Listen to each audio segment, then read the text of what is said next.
369 in the first innings.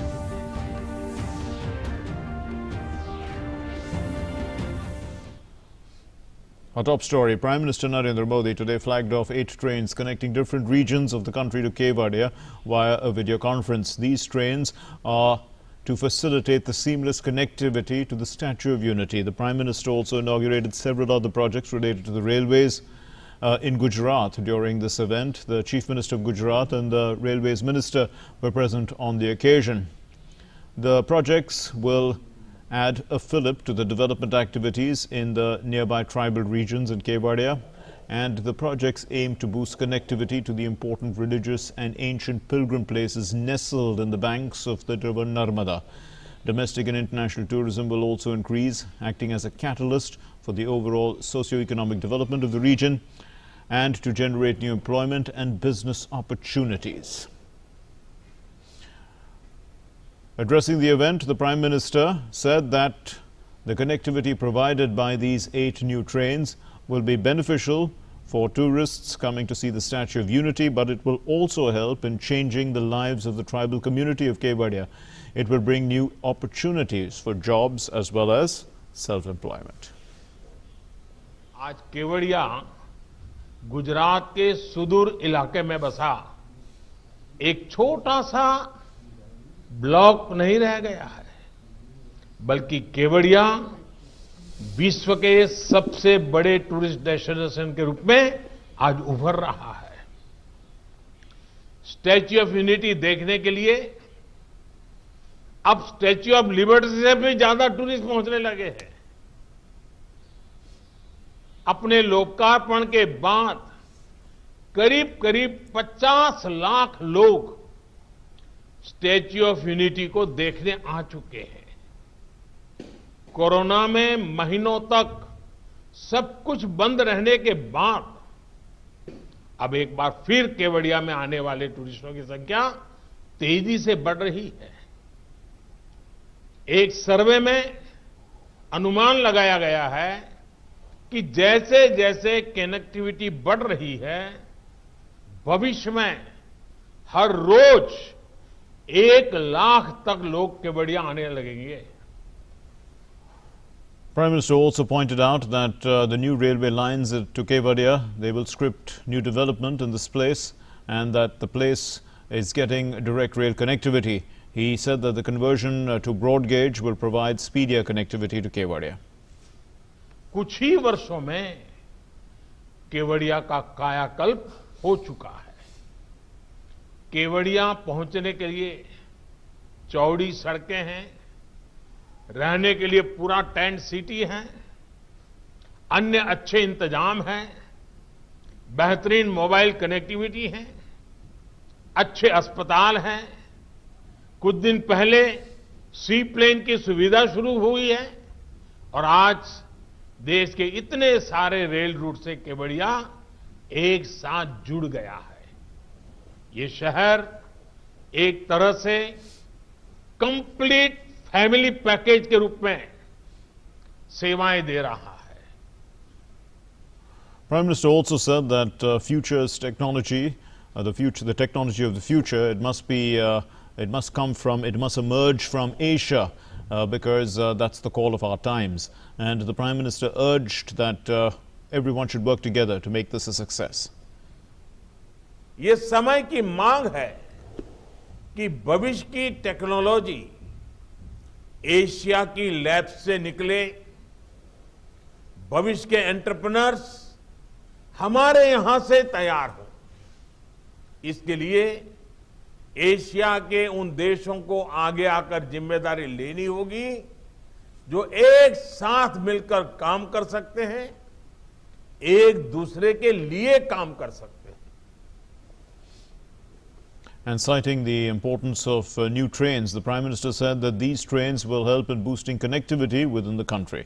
The Prime Minister also said that the new trains will connect Varanasi, Dadar, Ahmedabad, Hazrat Nizamuddin, Rekha, Chennai, Pratapnagar, all these places to Kevadia.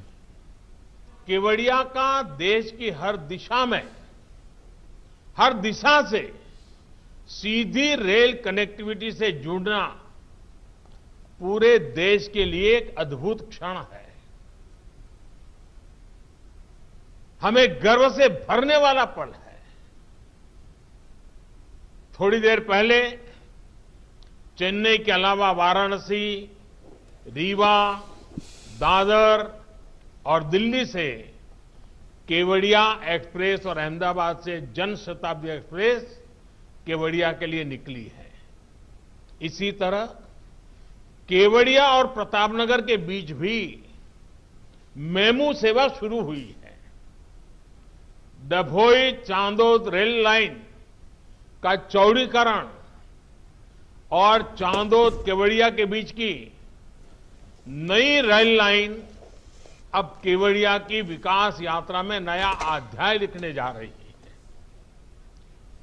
Well, the Prime Minister also said that we have used advanced technologies in the trains to Kevadia and that we are working on making rail connectivity better and faster.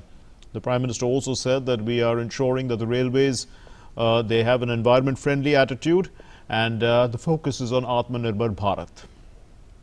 बीते सालों में देश में railway के पूरे तंत्र में व्यापक बदलाव करने के लिए काम किया। ये काम सिर्फ बजट बढ़ाना, घटाना, नई ट्रेनों की घोषणाएं करना यहां तक सीमित नहीं रहा। ये परिवर्तन अनेक मोर्चों पर एक साथ हुआ है। मौसम ने, कोरोना की महामारी ने अनेक प्रकार की बाधाएं आई, लेकिन रिकॉर्ड समय में इसका काम पूरा किया गया और जिस नई निर्माण टेक्नोलॉजी का इस्तेमाल अब रेलवे कर रही है, उसने इसमें बहुत मदद की। इस दौरान ट्रैक से लेकर पुलों के निर्माण तक नई तकनीक पर फोकस किया गया। And paying tribute to Bharat Ratna Dr. M.G. Ramachandran, the Prime Minister said that Chennai Central Railway Station has been renamed after him in recognition of his place and his place in the people's hearts of Tamil Nadu, and also to honor his life, which was dedicated to the poor. He said that he had worked to ensure a life of dignity for them and that the government was working to fulfill those aims. Railway के तेजी से आधुनिकीकरण का एक बड़ा कारण railway manufacturing और railway technology में आत्मनिर्भरता पर हमारा बल है, हमारा फोकस है। बीते सालों में इस दिशा में जो काम हुआ, उसका परिणाम अब धीरे धीरे हमारे सामने दिख रहा है। अब सोचिए, अगर हम भारत में हाई हॉर्स पावर के इलेक्ट्रिक लोकोमोटिव नहीं बनाते, तो क्या दुनिया की पहली double stack long haul container train क्या भारत चला पाता? आज भारत में ही बनी एक से एक आधुनिक ट्रेनें भारतीय रेल का हिस्सा है। एमजीआर ने फिल्म स्क्रीन से लेकर पॉलिटिकल स्क्रीन तक लोगों के दिलों पर राज किया था। उनका जीवन, उनकी पूरी राजनीतिक यात्रा गरीबों के लिए समर्पित थी। गरीबों को सम्मानजनक जीवन मिले, इसके लिए उन्होंने निरंतर काम किया था। भारत रत्न एमजीआर के इन आदर्शों को पूरा करने के लिए आज हम सब प्रयास कर रहे हैं। कुछ साल पहले ही देश ने उनके सम्मान में चेन्नई सेंट्रल रेलवे स्टेशन का नाम बदलकर एमजीआर के नाम पर किया था। मैं भारत रत्न एमजीआर को नमन करता हूं, उन्हें श्रद्धांजलि देता हूं। And as the Prime Minister flagged off these trains destined for Kevadia, the Railways Minister Piyush Goyal said that these projects will provide employment opportunities and economic opportunities for the region. Sardar Patel ने देश को जोड़ा और भारतीय rail Sardar Patel की प्रतिमा को देश से जोड़ने जा रही है। दभोई से केवड़िया के बीच करनाली, पोलचा और गुरुदेश्वर जैसे महत्वपूर्ण धार्मिक और प्राचीन तीर्थ स्थानों के साथ साथ वड़च, चांदोद, मौर्य और तिलकवाड़ा जैसे प्रमुख आदिवासी क्षेत्रों में इस परियोजना द्वारा पर्यटन का विकास करने का एक प्रयास किया गया है। इसके साथ ही रोजगार और व्यापार के नए अवसर उपलब्ध होंगे। Moving on to our next item then, which is about the Agriculture Minister Narendra Singh Tomar, and he said that most of the farmers and experts are in favor of the farm laws, and he added that after the Supreme Court's order, the laws can't be implemented. He added that the government expects that the farmers will discuss the laws clause-wise on January 19 and will tell the government what they want other than repealing the laws. हमने लगातार किसान union के साथ आग्रह किया है कि वे कानून के क्लॉज पर चर्चा करें और जहां किसान को आपत्ति है या किसान को तकलीफ दिखाई देती है वो बताएं, तो सरकार उस पर विचार करने के लिए भी और संशोधन करने के लिए भी तैयार है। हमारी अपेक्षा है कि किसान 19 तारीख को क्लॉज बाय क्लॉज चर्चा करें, वो रिपील के अलावा क्या विकल्प चाहते हैं वो विकल्प सरकार के सामने प्रस्तुत करें, तो सरकार जरूर पूरी गंभीरता के साथ उनकी समस्या पर, उनकी आपत्ति पर विचार करने को खुले मन से तैयार है। Well, the Union Home Minister Amit Shah inaugurated the ethanol project of Kedarnath Sugar and Agro Products in Bagalkot district of Karnataka. In his inaugural address, the Union Home Minister said that Narendra Modi government is committed to working for the welfare of farmers. Narendra Modi ji ने 6 लाख करोड़ से बढ़ाकर 13,92,000 करोड़ रुपया किसानों को ऋण देने की शुरुआत की है। वही बताता है कि मोदी सरकार किसानों के लिए कितना करते हैं। 10,000 से ज्यादा फार्मर प्रोड्यूस ऑर्गेनाइजेशन बनाए और इसके लिए 7,000 करोड़ का प्रावधान किया। शहद के उत्पादन के लिए, मधु के उत्पादन के लिए 500 करोड़ रुपया लगाए और किसान क्रेडिट कार्ड लगभग 1.6 करोड़ में किसानों को तो अंतिम 6 महीने में ही दिए। मगर फक्र दृष्टा कांग्रेस पार्टी के नेता किसानों की हित की बात कर रहे हैं। मैं उनको पूछना चाहता हूं, जब आप थे तब किसानों को 6,000 रुपया प्रति साल क्यों नहीं मिला भाई? Amit Shah said that the 3 farm laws will help farmers' income increase many-fold, and he added that now the farmers can sell their agricultural produce anywhere in the country and even in the world. Narendra Modi सरकार सात अर्थ में किसानों को समर्पित सरकार है और 3 नए जो अध्यादेश और कानून लेकर मोदी सरकार आई है, कर्नाटक सरकार ने भी ये कानूनों को पारित किया है। मैं श्री येदियुरप्पा जी को बधाई देना चाहता हूं कि इससे किसानों की आय अनेक गुना बढ़ने वाली। अब कोई किसान मजबूर नहीं है कि एक ही जगह पे अपना उपज बेचे। अपने क्रॉप को वो ग्लोबल और पूरे भारतवर्ष के मार्केट में बेच सकता है। Well, the Home Minister Amit Shah also visited the residence of the late Lok Sabha member from Belgaum, Suresh Angadi in Karnataka, and he paid floral tributes to the late Minister of State for Railways at his residence.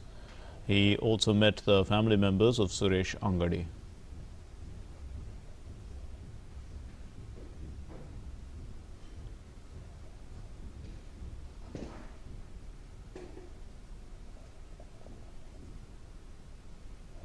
Well, the Army has said that the use of sophisticated dugout tunnels, as this is from across the border we are talking about, and also regular use of drones to deliver arms and ammunition at the international border. This is part of Pakistan's new strategy to keep Jammu sector active rather than just focus on Kashmir.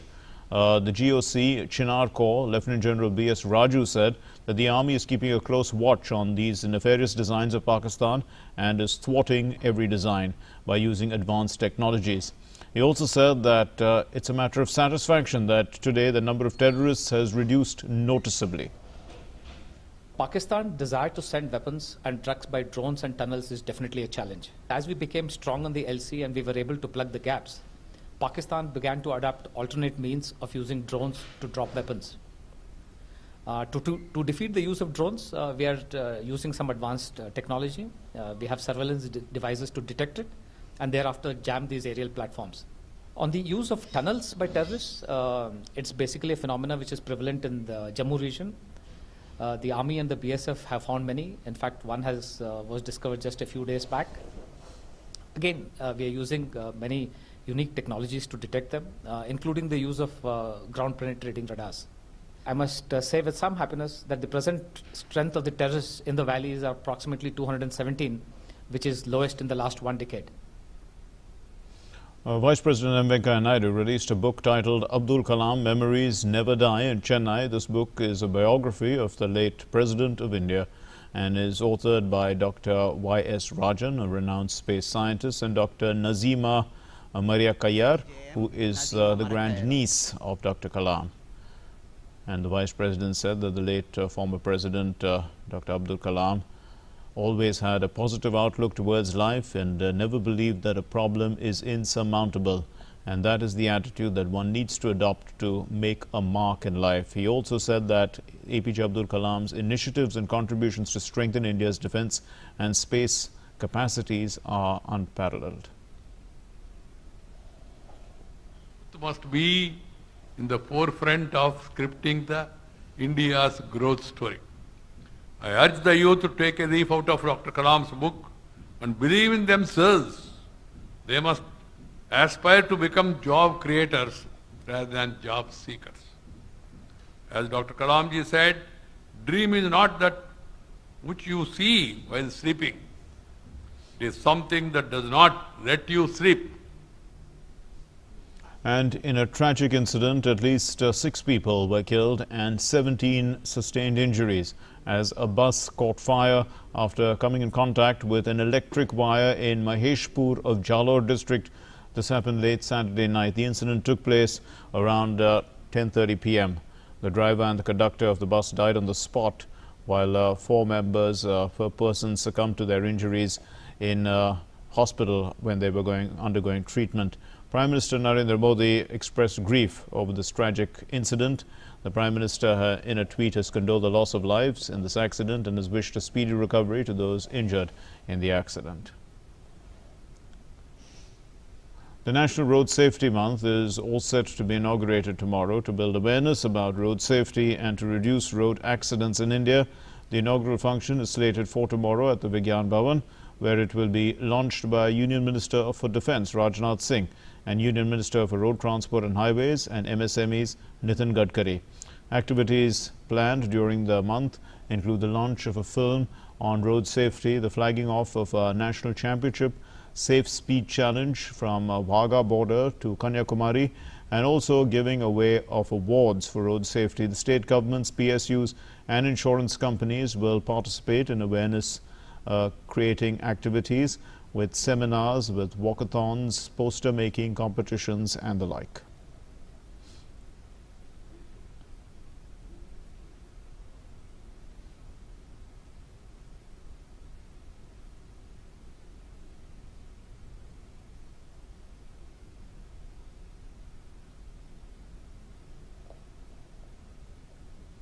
On day 2 of the 51st edition of the International Film Festival of India, the Indian Panorama section opened. A total of 23 feature films and 20 non-feature films will be showcased under the category. Satyajit Ray's Patar Panchali also screened at the IFFI on day 2.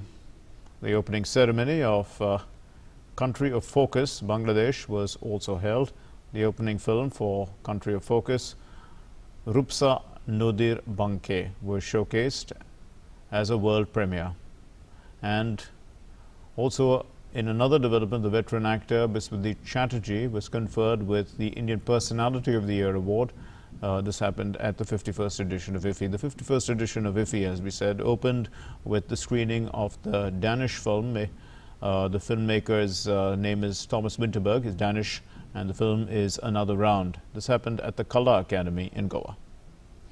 Moving on then, India continues its steady trajectory of reporting a sustained downfall in the daily cases of coronavirus and the consequential decline in the active cases. For the first time, India's share of active cases within the total positive cases has shrunk to below 2%, that's 1.98%. In the last 24 hours, 15,144 daily cases were reported. The active caseload of the country has fallen to 2,08,826. And the daily cases have also fallen below 20,000 for the past 10 days, in fact. So, in a major trap, CBI today, we're moving on to our next story. In a major trap, CBI today caught a senior railway engineering service officer of the 1985 batch, Mahendra Singh Chauhan, along with 2 others in an alleged bribery case of rupees 1 crore. The amount was recovered. Accused allegedly demanded the bribe to show favor for a work to a private company in a Northeast Frontier Railway, which is headquartered in Malegaon in Assam. The searches were conducted at 20 places in Assam, Delhi, Uttarakhand, Sikkim and other places.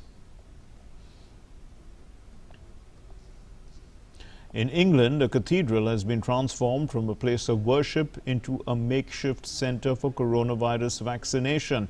The medieval building of Lichfield Cathedral saw a large group of people, mostly over 80, passing through the doors on Friday to receive the Oxford AstraZeneca vaccine. The government is aiming to vaccinate those in the 4 highest risk tiers. That's the elderly, the clinically vulnerable, and frontline health and social care workers by February 15. And people were also seen queuing up to receive their vaccines at Salisbury, and also at Blackburn, and they were able to enjoy soothing tones of organ music and take in the grand buildings while they waited. We're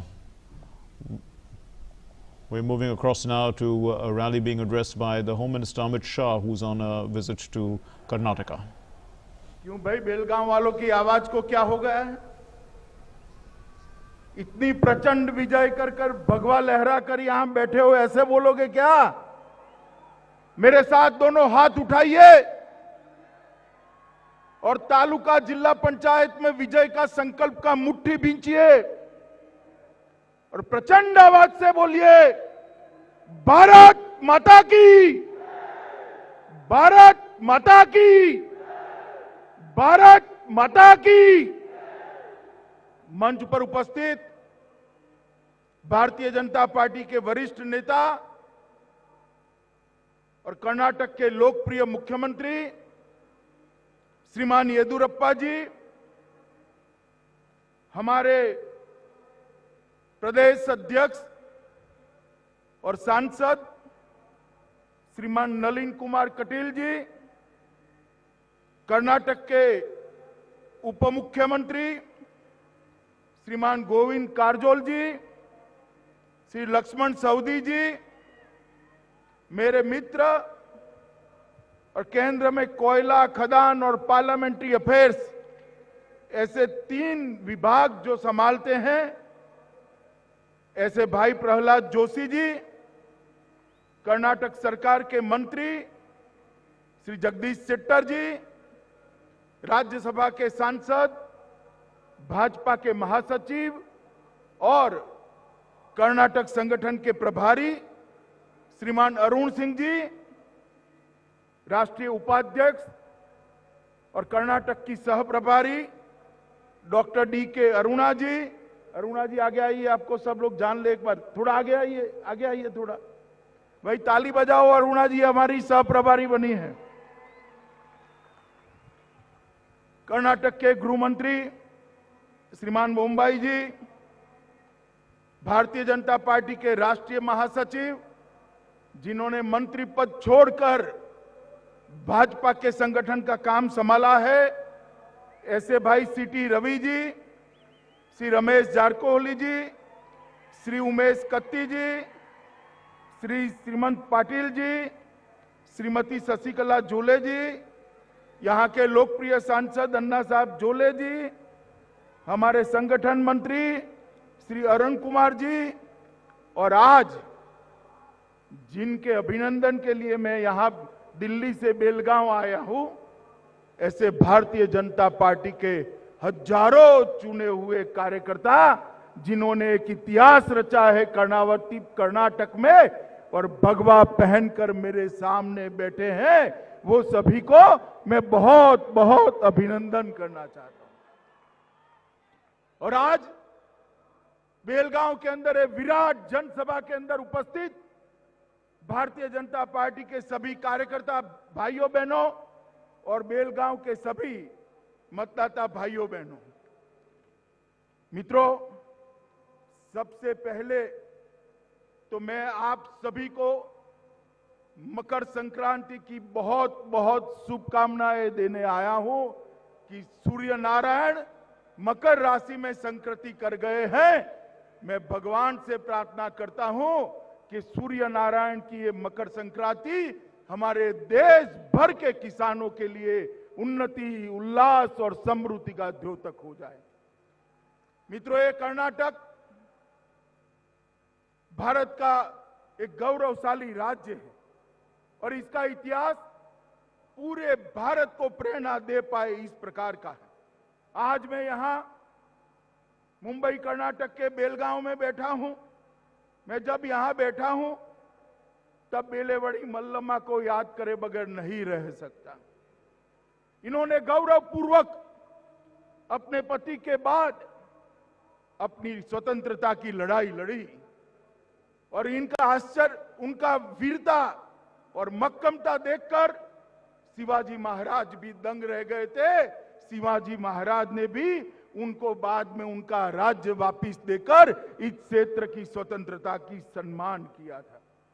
मित्रों, कई सारे ऐसे लोग हुए जिन्होंने यहां से स्वतंत्रता की ज्योत जलाई। रानी चेन्नम्मा और क्रांतिवीर संगोली रायन्ना, इनको कोई कैसे भूल सकता है।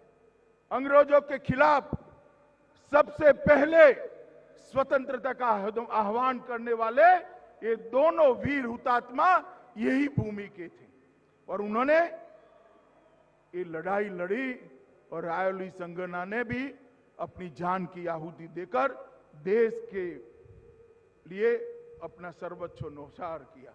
और कोइंसिडेंट देखिए, रायोली संगोली रायन्ना का जन्म 15 अगस्त को हुआ और मृत्यु 26 जनवरी को हुई। ऐसा शायद ही किसी शहीद के नसीब में आया होगा। कितने सालों बाद देश आजाद हुआ और देश प्रजासत्ताक बना। दोनों तिथियां संगोली रायन्ना के साथ जुड़ी हुई हैं। मित्रों, आज मैं वो सभी हुतात्माओं को मैं श्रद्धांजलि देना चाहता हूं। मित्रों, आज मैं यहां आया हूं तो हमारे मित्र सुरेश अंगड़ी जी को कैसे भूल सकता हूं। उनका सदा हंसता हुआ चेहरा, पार्टी के प्रति समर्पण, रेल मंत्री बने तो बहुत बड़ी आशाएं उन्होंने बनाई थी कि सुरेश जी आने वाले दिनों में कर्नाटक के एक दिग्गज नेता बनकर आगे कैरियर बढ़ाएंगे, मगर ईश्वर को मंजूर नहीं था, वो हमारे बीच में नहीं रहे। मैं और येदियुरप्पा जी, हमारे प्रदेश अध्यक्ष जी, अभी उनके घर पर जाकर आए हैं।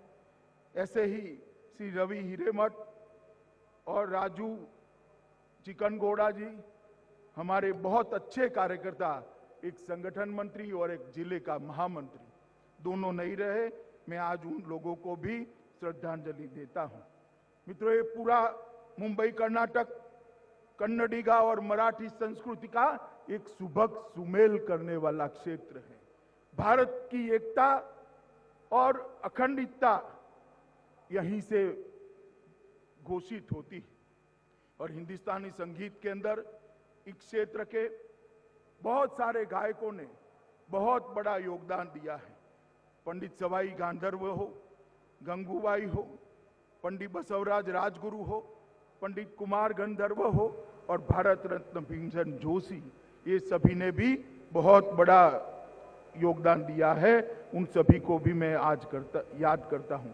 मित्रों, आज मैं जब यहां आया हूं तो मेरा आने का मूल उद्देश्य तो यहां पर पंचायत चुनाव में जो प्रचंड विजय नलिन कुमार कटील और हमारे मुख्यमंत्री येदियुरप्पा जी के नेतृत्व में हुआ है, इसकी कर्नाटक की जनता को और आप सभी चुने हुए प्रतिनिधियों को बधाई देने के लिए आया।